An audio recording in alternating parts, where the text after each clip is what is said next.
This is a country that is losing hundreds of billions of rand and hundreds of thousands of jobs. Hello again. Now, the country's current economic troubles are said to be a recipe for disaster. What's up, guys? Welcome back to the channel and welcome back to another episode of Grey Man Operations. As you saw from the intro, some very serious things we're going to be talking about in this video. I'm going to outline factors about why, if you are unsure about getting prepared, now is the time. Now, the way you use this video is most of you watching this, you guys are already people who are on the preparedness path. But if you're umming and ahhing about pulling the trigger on a second gun or a flashlight or weapon-mounted light, or even if your partner is someone who doesn't understand why you do what you do, this is a good video to show them. I'm also going to be giving away a spot on Bravo Tactical Africa's Dynamic Movement course in Johannesburg to one of my patrons. So stay tuned for that at the end. Let's get into the crux of the video. Power. Now, South Africa is facing its worst electricity crisis. Rolling blackouts across the country almost on a daily basis are weighing on the country's economy. Well, National Power Utility Eskom has announced that Stage 6 load shedding will be implemented indefinitely. Members of the public and civil society have called for a national shutdown. So for anyone who doesn't know, and 60% of my viewership is based in the United States, so you guys may not be aware, believe it or not, as of the filming of this video, Wednesday the 8th at 8:34 p.m, there has not been a single day in 2023 where general South Africans like myself, normal civilians, have had a constant 24 hours of electricity. We have what's called load shedding. Now, basically load shedding is where for a few hours a day, the power is cut off to certain areas throughout the country. It happens every single day. For example, today, at 12 a.m. till 2 p.m. we had no power. At 2 p.m. till 4 p.m. we had no power, and our power will be going off again this evening at 10 p.m. until 12 a.m. tomorrow morning. Now, this is a very dangerous thing. One, load shedding and lack of electricity affect service delivery. When service delivery is affected, people resort to their baser instincts. A very good example that I always draw on is stories I heard about Hurricane Katrina. Within 2 days, people were killing each other for basic goods. Okay. Secondly, I was talking to Ridwan from SA Tactical Institute just yesterday. And criminals are becoming really, really intelligent about this. Now, criminals are not academically intelligent generally, right? But their tradecraft is very often really good. The tactics they're using are almost militarian tactical, where they have multiple getaway vehicles, decoy vehicles, they operate in multiple teams. That's almost at the point of small unit tactics. Eventually, criminals are going to catch on, if they haven't already, to the fact that load shedding, and when it happens, is the ideal time to perform crimes. Okay? If you don't have a decent handheld or a weapon-mounted light, or you aren't training how to use them, okay, if you don't have a weapon-mounted light, you better know how to shoot with one hand, you better know the various different hand stances, whether it be cheek index, FBI, or Harry's, etc. You better know how to use that correctly. If you have a handheld, if you have a weapon-mounted light, you need to take time practicing how to activate that light and what that light does to your red dots or even your iron sights. Load shedding is a country crippling crisis. And if it's not sorted soon, things are going to go from bad to worse. If you weren't sure about whether or not you should start getting prepared, load shedding is a good indicator. Cost of living. Says the reality consumers face today is more dire, with households battling higher inflation and interest rates. The high food and fuel prices, as well as the higher interest rates, are squeezing already hard-pressed consumers.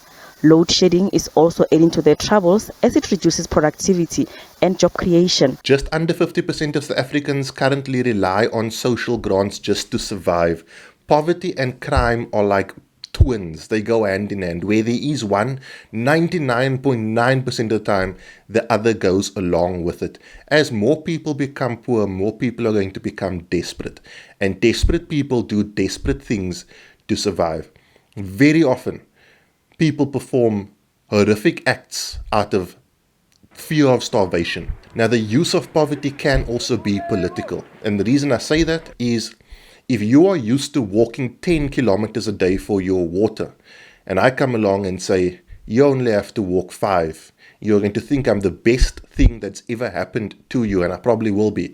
But in reality, you should not be needing to walk for your water. Your water should be available.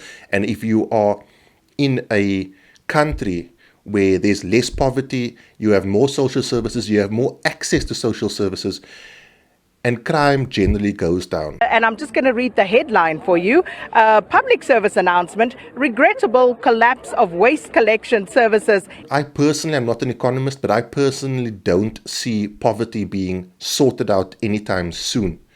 And as a result, we need to be really wary of our loved ones and ourselves, because when someone's dying for a meal, they'll kill for it. Policing. Research shows that for government to be effective at fighting crime, you need 1 police officer for every 220 members of the public, while the South African average is 430 people for only 1 police officer. Even worse, in Johannesburg, Alexandra Police Station services over 700,000 people. At this point in time, the South African Police Service is undermanned, underfunded, undertrained, and they just can't handle the amount of crime. There are some places the police don't even go into due to the dangers that they would face. We hear more and more of police stations being robbed. The police are generally over 20 to 30 minutes away. That's in the best of circumstances. During Durban 2021, people I knew personally were standing on street corners with plate carriers protecting their communities. I know a lot of people from Durban, a lot of people I have been trained by and trained with and speak to almost on a daily basis, live in Durban and were in the center of the riots and the looting during Durban 21. And if ever the concept was brought home in the most harshest sense, that when the feces hits the fan, we are going to be on our own, Durban 2021 proved that. If you're unsure at this point as to whether or not you should consider looking into overt gear, plate carriers, battle belts, med kits, that sort of thing, that you carry for a more traditional style of combat, Durban 2021 has proved that South Africa can absolutely go down that route.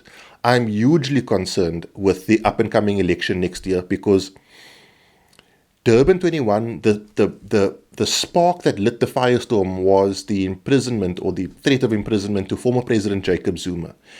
Imagine what could happen if the ANC loses an entire election. While that might be amazing for the country of South Africa, I'm truly concerned as to what the fallout would be for the civilians in South Africa. Preparedness is now more important than ever. I own a lot of gear, and whilst I don't use all of it every single day or every single month even, I never wake up in the morning thinking, man, I wish I had less gear. I wish I had less preparedness. Corruption. Yet another whistleblower has been gunned down.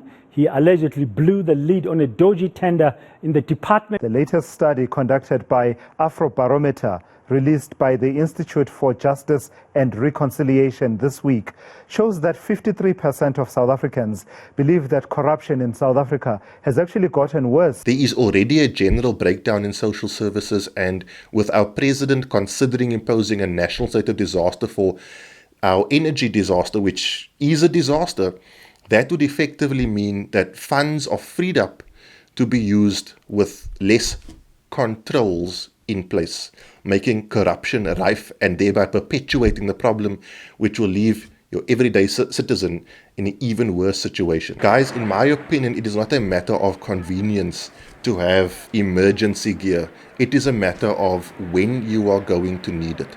I do believe South Africa will eventually right this wrong. However, I don't think it's going to come without a fight. And at the end of the day, whenever there's a fight in government, it is the citizens who suffer the most. I truly hope to be wrong about this. If you are unsure as to whether or not you should do that course, or get that weapon-mounted light, or get that med kit, it might be, or that training for that med kit, it might be time to look at this sort of thing. I am going to give away, like I said, a spot on the next Bravo Tactical Africa Dynamic Movement course. I'm also going to be giving away a spot on a Stop the Bleed course, a Global Phalanx Stop the Bleed course, for the beginning of March. I'm also going to be giving away another spot on Bravo Tactical Africa's marks, which of course, when they are in Cape Town, all of this is done on Patreon.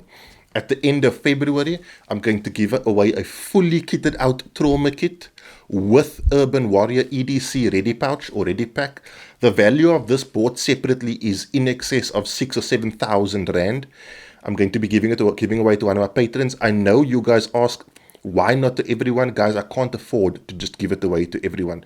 Patreon is the only support this channel gets. I get no financial support from YouTube, Instagram or Facebook at all. And so for the large part, my Patreon community is what makes it happen, and I've got to give back. I've got to serve them.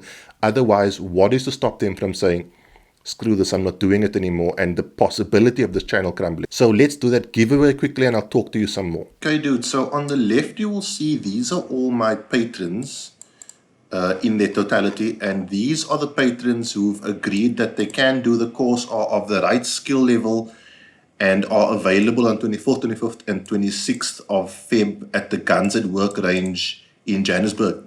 Okay, so as per usual, we're going to select these guys, copy, and paste them into our name randomizer. Just backspace that, and we're going to randomize. So we've randomized those names. Then we're going to take the numbers of the 10 entrants, copy that, paste it into our random wheel of names. Should be 10 entries at ease. I'm just going to backspace that, and we're going to shuffle those and click, and the winner or the number here that corresponds to the randomized name will be the winner of that course. And that is number 9. So number 9 is Ryan Landsberg. So Ryan Landsberg, you have won free access to the Bravo Tactical Africa Dynamic Movement course. I'll DM you on Patreon, or you DM me, whichever, and we can make arrangements. So well done to that competition winner. I'll make contact with you and get your details out to JC Lamprecht, who is the head guy at Bravo Tactical, and you guys can make your arrangements for you to do that course absolutely free of charge. Guys, if you want to support me on Patreon, the link is in the video description. If you're watching on YouTube, it's the first comment. On Facebook and Instagram, if you're watching on those platforms, I really do appreciate it. And you make this, you literally, my Patreon support makes these kinds of things possible. If you are unsure about whether to do a course, whether to get the gear, sometimes the gear drives the course. Sometimes you first get the trauma kit and that inspires you to go and get the training. It happens at the end of the day, as long as you get on that course. I purposefully did this video before the State of the Nation address, because inevitably we're going to be spun some yarn about how things are going to get better. Whether those things are true or not is not relevant to me right now, because I'm doing the video prior to it. So I'm literally talking to you about what I'm experiencing on the 8th of February 2023. I know it's a departure from my normal video. Things get back to normal next week with gear reviews and vlogs. That is it, guys. Have a good week. Be safe. Train hard. Cheers. God bless.